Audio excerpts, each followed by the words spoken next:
Hoy se cumplen 50 años del golpe de Estado del 27 de junio de 1973, un hecho crucial de la historia uruguaya, cuyos impactos políticos y sociales llegan hasta nuestros días. 2 meses antes, el 27 de abril, el Poder Ejecutivo envió a la Cámara Alta el pedido de desafuero del senador frente amplista Enrique Erro, a partir de una solicitud de la justicia militar que acusaba a Erro de estar vinculado a movimientos guerrilleros. Ese pedido sería rechazado tanto en el Senado como en la Cámara de Diputados. Y esa decisión del Parlamento fue vivida como una doble derrota por el presidente Juan María Bordaberry y los mandos de las Fuerzas Armadas, según anotaba en estos días el politólogo Alejandro Pascuarielo. ¿Por qué? ¿Por qué una doble derrota? Primero, porque Erro quedaba fuera del alcance de la justicia militar. Segundo, porque el Poder Legislativo en su conjunto exhibía una voluntad de independencia que los militares consideraban incompatible con el nuevo estado de cosas nacido el 12 de febrero en el llamado Pacto de Boy-Solanza, con el cual se selló la crisis que se había desatado 3 días antes, cuando el Ejército y la Fuerza Aérea desconocieron el nombramiento de Antonio Francese como ministro de Defensa y emitieron los famosos comunicados 4 y 7. Horas después de que se frustrara el desafuero de Erro, Bordaberry se reunió en la residencia oficial de la Avenida Suárez con los comandantes en jefe de las 3 fuerzas, con los miembros del Estado Mayor Conjunto ESMACO y los jefes de las 4 regiones del Ejército. En ese encuentro, el presidente realizó una exposición donde explicó los fundamentos y objetivos de la decisión que impulsaba y recibió el apoyo de los oficiales que lo escuchaban. Finalmente, en la noche del 26 al 27 de junio, Bordaberry firmó el decreto 464/73, que disolvía las cámaras y las juntas departamentales, al tiempo que, entre otras cosas, prohibía atribuir propósitos dictatoriales al Poder Ejecutivo. Luego, ya en la madrugada, Bordaberry se dirigió a la población en cadena de radio y televisión para comunicar su resolución. A través de este mensaje, quiero expresar al pueblo uruguayo claramente el alcance y los propósitos que me llevan a dar paso tan trascendente y, sobre todo, transmitir al pueblo uruguayo la confianza y la seguridad de que estas medidas no son tomadas en agravio a las instituciones, sino que, por el contrario, lo son en defensa de las instituciones, constituyen una reafirmación de institucionalidad. Ha dicho, pues, con estas expresiones, que no anima al presidente de la República a ningún propósito que no sea el del cumplimiento de los deberes que ha asumido ante la ciudadanía, que no anima al presidente de la República a ningún interés que no sea el general y que no anida en su espíritu el propósito de excederse en su mandato ni un día más que aquel en que termina el tiempo para el cual le fue conferido. ¿Cómo se vivieron aquellas horas, las previas y las posteriores al golpe? Bueno, vamos en busca de 4 testimonios directos de quienes vivieron aquellas jornadas en primera persona. Y en esta serie de 4 testimonios les propongo empezar por el Partido Colorado, que estaba al frente del gobierno, ya que Bordaberry había sido electo por ese lema en los comicios de 1971, pero al mismo tiempo tenía en su interior una fuerte corriente institucionalista y antigolpista, integrada, entre otros, por el entonces vicepresidente de la República, Jorge Zappelli, y los senadores Amílcar Vasconcellos y Luis Hierro Gambardella. ¿Con quién estamos? Estamos con Luis Hierro López, hoy embajador en Perú, ex vicepresidente de la República en el periodo 2000-2005 e hijo de Hierro Gambardella, precisamente. Profesor Hierro, embajador Hierro, buen día, gracias por acompañarnos. Buen día, Emiliano, un gusto estar con ustedes y particularmente con usted. ¿Cómo andan? Bien, bien, interesado en reconstruir, por lo menos a partir de algunas pinceladas, estas horas, ¿no? Las previas y las posteriores al golpe de Estado mismo. Usted en aquel momento tenía 25 años. 25 años, sí, exactamente. Y pero bueno, ya era, digamos, un ciudadano comprometido con la cuestión política, con mucha militancia. Yo en ese momento ocupaba un cargo de dirección en el diario Acción, que aún se editaba hasta el día de hoy, hace 50 años, y por lo tanto estaba, y era hijo bueno del senador Hierro Gambardella, estaba muy al tanto de los tristes acontecimientos. ¿cuál era la información que llegaba a su casa justamente en estos días del mes de junio? ¿Era un hecho que el golpe se iba a concretar? Sí, era un hecho. Lamentablemente es esa crónica de la muerte anunciada, ¿no?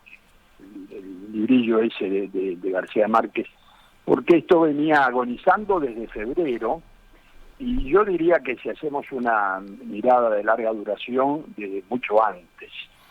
Pero en todo caso era notorio que había un desborde de la actividad militar.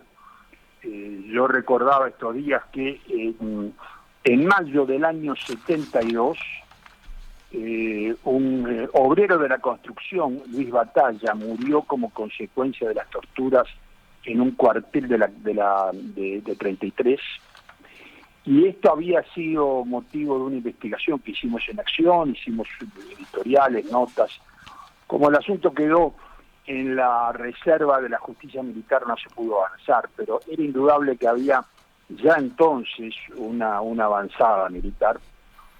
En octubre de ese año, bueno, ahí se declara el estado de guerra interno, con todas las consecuencias, y en octubre del año 72, el director de Acción, Jorge Valle, fue detenido por las Fuerzas Armadas y encarcelado, en un asunto que notoriamente estaba demostrando que había un muy fuerte avance de la situación militar, y que los partidos y la opinión pública no estábamos en condiciones de tenerlo. Yo diría que esto es, para mí, la sensación más triste de aquellos momentos, era que, bueno, se habían hecho los esfuerzos en febrero por detener ese avance, esto no resultó, el presidente Bordaberry terminó transando con los militares insubordinados, y esto demostraba que claramente, bueno, los militares insubordinados estaban ganando esa batalla. Y a su vez, en junio, se había anunciado que el golpe de Estado, el golpe de Estado fue en febrero en realidad, ¿no? Pero la disolución del Parlamento para el 20 de junio, por lo tanto, yo diría que en el Parlamento estábamos todos en vigilia, con las pocas informaciones del fuero castrense que podíamos tener, pero todos sabiendo que aquella crónica terminaba esa noche, es decir, a los efectos del Parlamento, la noche de ayer, del 26 de junio, que fue la última sesión del Senado, en la que, bueno, tanto Wilson Ferreira como Vasconcellos, como Hierro Gambardella y otros senadores notables de aquella época hicieron sus últimas intervenciones. ¿Dónde estaba usted el día mismo del golpe, o mejor dicho, la noche esa del 26 de junio? Estaba en el Palacio Legislativo con amigos de mi padre y otros compañeros políticos. Me acuerdo muy bien que, como una cuestión un poco pintoresca a esta altura, acompañé un rato al profesor Juan Pibel Devoto, con quien yo tenía una larga vinculación, que se paseaba solo por el Salón de los Pasos Perdidos, y estaba armado, estaba con un enorme revólver, que quizás lo había sacado de algún museo, no sé ese revólver cómo había llegado a él, pero el dato era que estaba en esa actitud de resistencia que luego no obviamente que no prosperó. Pero en todo caso, sí estuve en el Palacio Legislativo, escuché estos discursos que estos días se han reproducido. Y permítanme hacer un paréntesis para contestar amablemente a un oyente que recién se quejaba. Está mal hablar del golpe de Estado y de lo que pasó hace 50 años todos los días. Hoy, que es fecha conmemorativa, está bien que los partidos lo recuerden, y está bien la unidad de hoy de los partidos, porque otra vez la fotografía del presidente con los tres ex presidentes vivos, que hoy se difunde del acto de anoche en el Salón del Espacio Perdido, es un acto positivo, afirmativo, y que nos permite mirar al futuro con otro talante. Cierro el paréntesis. Hablando de esa noche, su padre realizó una de las intervenciones más recordadas de la sesión del 26 al 27 de junio en la Cámara Alta, antes de la disolución de las cámaras. Tengo acá el texto, dice, por ejemplo, hemos luchado durante 40 años, alentados por aquella imagen gloriosa, y sentimos en esta noche histórica por tantas razones y tan profunda para nuestra emoción, que desde la sombra de la historia Él se levanta y con Él se levantan nuestras mejores fuerzas, lo más grande de la nación resumido en su sacrificio y en su voluntad de lucha. Y terminaba diciendo, también le decimos a quien quiera ser tirano, que sobre su sombra ignominiosa estarán siempre la sangre y la luz de Brum, nuestra lucha, nuestro combate y la decisión de defender las libertades con nuestra vida, con nuestra sangre y con nuestra muerte si ello fuera necesario. ¿Cómo se gestó aquella ponencia? Bueno, eso fue de la inspiración directa del viejo Hierro. Nadie había conversado qué se iba a decir. Pero era un discurso que él tenía muy digamos, internalizado en su vida, en su trayectoria. Esa generación, la de papá, la de Vasconcellos, se formó en torno a la lucha cívica contra la dictadura de Terra. Tenían 18 años estos senadores y legisladores en 1933. Entonces, y justamente en esa parte del discurso su padre estaba evocando el suicidio de Baltasar Brum, ¿no? Exacto, le marcó la vida a todos ellos, ¿no? Y papá siempre me decía, yo tuve que sufrir 2 golpes de Estado, espero que a ti no te pase lo mismo, me decía a mí, ¿no?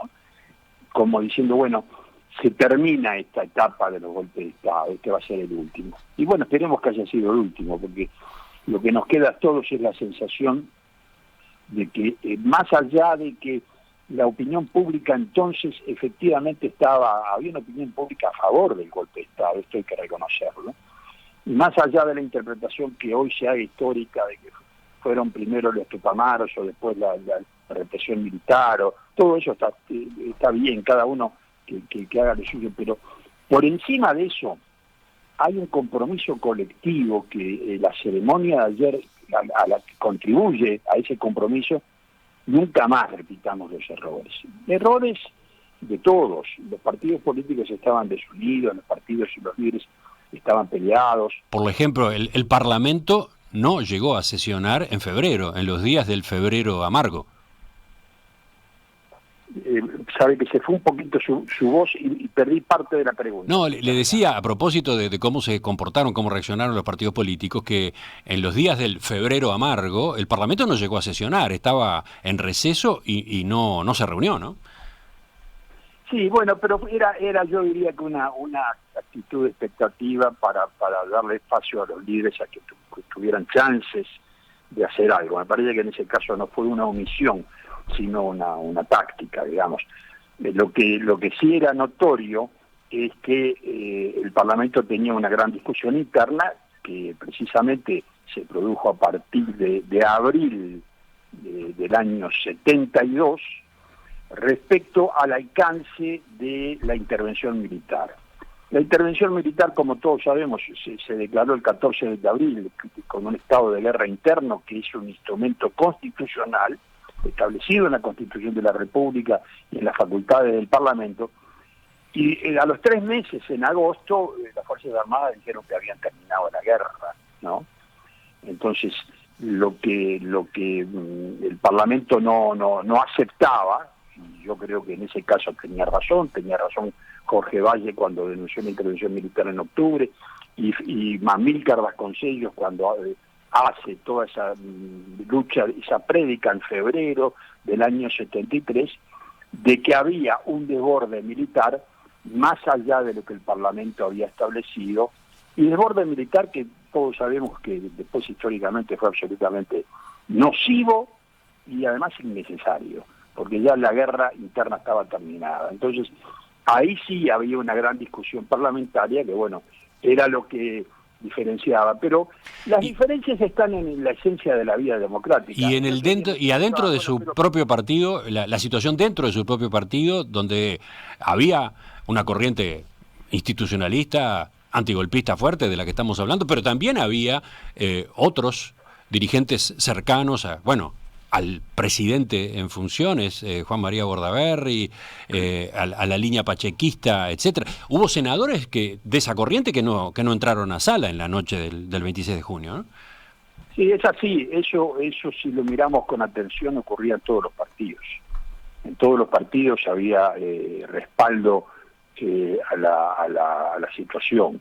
Y nadie tiene el patrimonio, o nadie debería tener el patrimonio de la lucha contra la dictadura y la resistencia, porque todo el mundo tenía sus expectativas y miraban o deseaban, como decimos ahora. Bueno, pero en todo caso, yo integré siempre las filas de republicanas, y de lo cual no tengo ningún tipo de renuncia ni de observación, porque lo que pudieron hacer los líderes del vallismo lo hicieron y pelearon y lucharon y trataron de conducir la situación, aunque ya la situación estaba girando por otras órbitas y con otras intenciones. Para ir terminando, embajador Hierro, ¿cómo fueron las horas siguientes al golpe? ¿Qué pasó con su padre en particular? Bueno, a esta hora, es decir, a las 6 de la mañana del 27 de junio, estábamos todos, yo en mi casa y mi padre en su casa y otros compañeros, oyendo la radio. Yo personalmente, muy temprano en la mañana, concurrí al diario Acción, cual era redactor responsable, y a preparar la última edición del diario, porque la última edición, si bien el diario cierra el 28 ante la segunda clausura, el 27 fue clausurado, es decir, hoy, hace 50 años, Acción circuló en la tarde, al mediodía, con un fuerte editorial escrito por Sanguinetti y con artículos de todos nosotros, pero eso fue censurado. El diario prácticamente no circuló.